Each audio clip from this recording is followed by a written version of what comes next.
Hello viewers, welcome to खरी बात with Rahul Chaudhary. मैं हूं रजनीश कुमार। राहुल जी, खरी बात में आपका स्वागत है। Thank you. राहुल जी, उत्तराखंड राज्य में बादल फटने से तबाही का सामना करना पड़ा है। राज्य सरकार और केंद्र सरकार स्वयंसेवी संस्थाओं की मदद लेकर राहत कार्यों में जुड़े हुए हैं।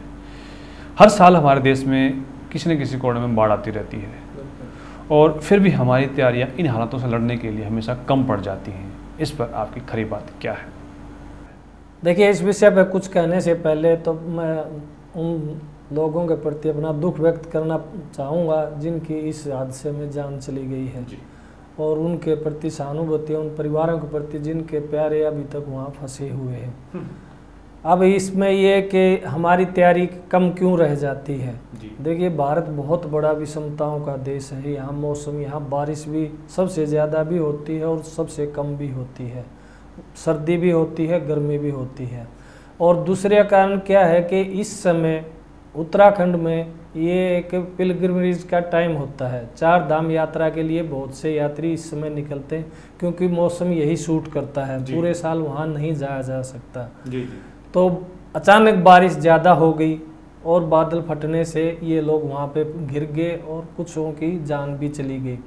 अब इसके लिए सरकार ने क्या किया है? सरकार ने मुंबई अटैक के बाद एक एजेंसी बनाई थी, नेशनल डिजास्टर मैनेजमेंट एजेंसी, जिसका काम यही होता है कि इस तरह की प्राकृतिक आपदाओं में लोगों की मदद करना। अब वो मदद करना चाहे तो मैंने सुना न्यूज़पेपर्स में कि उसको अपना काम करने के लिए पता नहीं किन किन मिनिस्ट्रियों से परमिशन लेनी पड़ती है। ऐसे समय में एक एक मिनट कीमती होता है। अगर आप परमिशन में ही आधा घंटे वक्त गवा देंगे तो सोचिए कितना नुकसान होने के वो रहता है।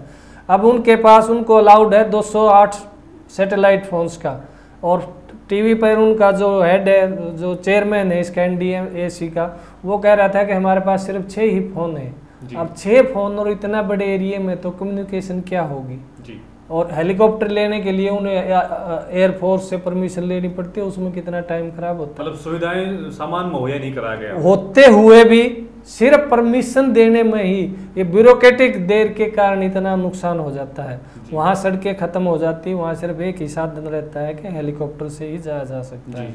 और हेलीकॉप्टर भी तब जब बारिश ना हो रही हो। कुछ तो ये रहा कि बारिश बहुत लंबे समय तक चली और हेलीकॉप्टर से भी नहीं जाया जा सकता।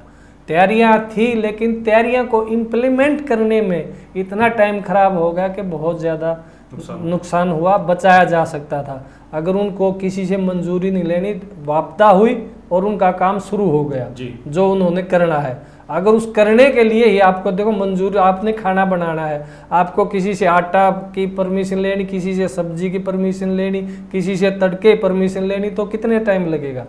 आप आपके सब कुछ अपने कंट्रोल में होना चाहिए। आपके पास चीज़ें हैं, आपको उसको बना के तैयार करना है तो बहुत टाइम बच सकता है। इसलिए हमारी देश की ये विषमता, ये दिक्कत समझ लीजिए, या हमारी वो नासमझी समझ लीजिए कि हम इसको इम्प्लीमेंट करने में ही बहुत ज़्यादा टाइम खराब कर देते हैं। जबकि उनका मुकाबला करने के लिए ऐसे बात नहीं है कि हमारे देश के पास सुविधाएं नहीं है, साधन नहीं है, सब कुछ है, लेकिन वो इतना बटा हुआ है कि उसको इकट्ठा करने में इतना टाइम खराब हो जाता है। तो सोचिए ना कितनी त्रास। अगर आपके पास कुछ करने के लिए आप मजबूर हैं तो आपको सहना पड़ेगा, लेकिन सब कुछ होते हुए भी आप सह रहे हैं तो उसमें पब्लिक को भी दुख भी होता है और तकलीफ भी होती है।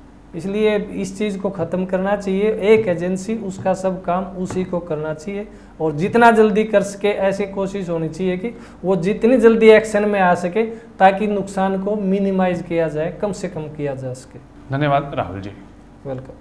खरी बात के आज के इस अंक पर आप अपनी राय हमें कमेंट सेक्शन में टाइप करके जरूर बताएं और वीडियो को लाइक करना ना भूलें। अन्य विषयों पर खरी बात जानने के लिए खरी बात को आज ही सब्सक्राइब करें। Till then, bye.